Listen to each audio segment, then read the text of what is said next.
Je voulais simplement faire comprendre aux femmes, quand on dit femme, que tu sois petite ou grande, tu es femme.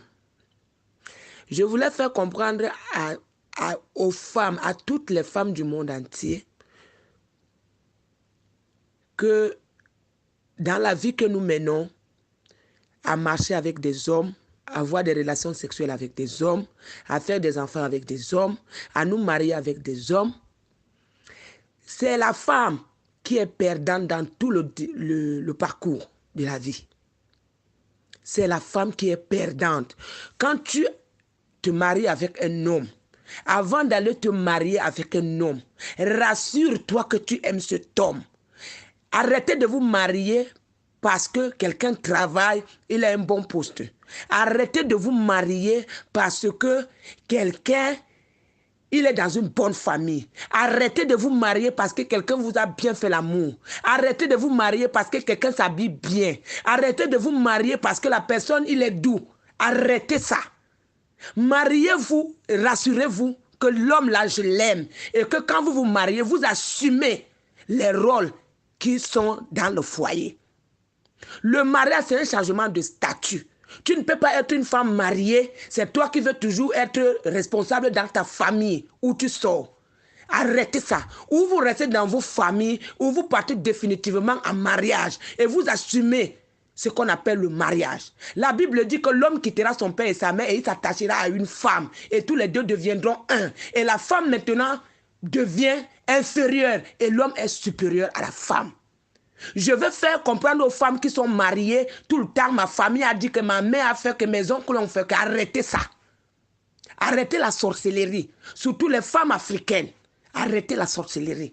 Vous faites de la sorcellerie. Parce que tu ne peux pas être marié, ton mari, ton nom a changé. On t'appelle plus tel, on t'appelle madame tel. Et c'est toujours toi qui as besoin d'aller construire les maisons dans ta famille. C'est toujours toi qui es responsable de ta famille. Ça, c'est la haute sorcellerie. Vous croyez que la sorcellerie, c'est quoi? Ce n'est pas seulement ceux qui tombent sur les toits qui sont des sorciers. Même la désobéissance envers son mari, c'est la sorcellerie. Comment une femme peut dire qu'elle est fatiguée de faire l'amour avec son mari? Comment une femme peut ouvrir dans sa bouche, dire qu'elle est fatiguée de faire l'amour? C'est un champ que tu labourais. L'amour, ce n'est pas la force. L'amour, c'est un plaisir, c'est un jeu.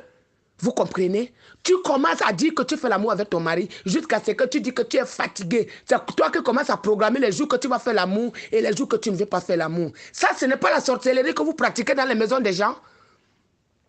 Vous rentrez les hommes de trouille impuissants alors qu'ils sont venus vous prendre pour l'amour. On marie la femme parce qu'on veut faire l'amour.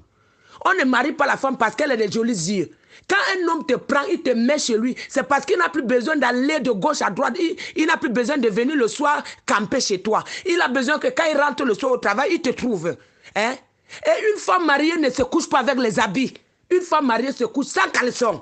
Au lit, elle attend son mari. Le lit, c'est un terrain de football. Le lit conjugal, c'est un terrain de football où l'arbitre, c'est l'homme. Oui, c'est lui qui doit te dire que chérie, tu as bien géré le match. Eh oui, oui, oui. Arrêtez de faire la sorcellerie. Quand vous venez vous consommer l'argent des hommes, vous mangez tout. Quand l'homme commence à devenir pauvre, tu commences à lui manquer le respect. Oh, je suis parti parce que tu as vu un autre homme. Si vous voulez faire, vous êtes des matérialistes. Dites clairement à quelqu'un que non, c'est ton poste là que je calculais. Et comme tu travailles, je veux. N'embrouillez pas les gens, vous partez, vous mariez, vous divorcez, vous faites 15 mariages parce que vous cherchez l'intérêt. Si tu veux venir en Europe, dis à quelqu'un que oui, moi je veux venir en Europe. Il t'amène en Europe. Mais ne dis pas que tu veux te marier. Arriver ici parce que tu gagnes 1200 €, tu divorces. Parce que ta famille compte sur toi. C'est quoi ça? C'est pas la sorcellerie? Je veux que vous arrêtez ça. Moi, je n'aime pas trop parler parce que quand je commence à parler de l'histoire des femmes, après, je me mets en colère. Mais je vais vous dire que la Bible dit que l'homme dominera sur la femme. La femme n'a pas de parole devant un homme. Parce que c'est la Bible qui a enlevé les valeurs de la femme le jour que la femme avait dialogué avec Satan. Et ils étaient égaux. Mais quand la femme a commis le péché, on a enlevé ses valeurs. On a remis toutes ses valeurs à son mari. Quand on dit qu'un homme va dominer sur toi, tu t'attends à quoi? Vous étiez à l'école, vous parlez le français là. Quand on dit que quelqu'un domine sur toi, il dominera sur toi. Comment vous entendez le mot? Hein? Tu es marié, c'est toi qui as ton compte bancaire de l'autre côté, ton mari a son compte bancaire de l'autre côté, mais tu racontes aux gens que tu es marié. Toi là, tu es marié. Tu es marié chez qui? Ton mari rentre, c'est lui qui fait la semoule. Ton mari rentre, c'est lui qui chauffe la nourriture. Parfois même, c'est lui qui lave les enfants. Tu es trop fatigué, tu es fâché dans la maison. Tu as compris? Parce que tu veux qu'il te déclare le divorce pour que tu peux encore manipuler un autre homme. Mais tu ne sais pas que dans le jeu, c'est toi qui es perdante, femme. C'est toi qui es perdante. Parce que je veux te dire que l'homme là, même s'il a 90 ans, il va marier une petite fille de 16 ans. Et il déviage les hommes de 90 ans, épousent les filles de 16 ans, 17 ans, 11 ans même. Si c'est pour dévierger les femmes, ils n'ont rien à faire de ça.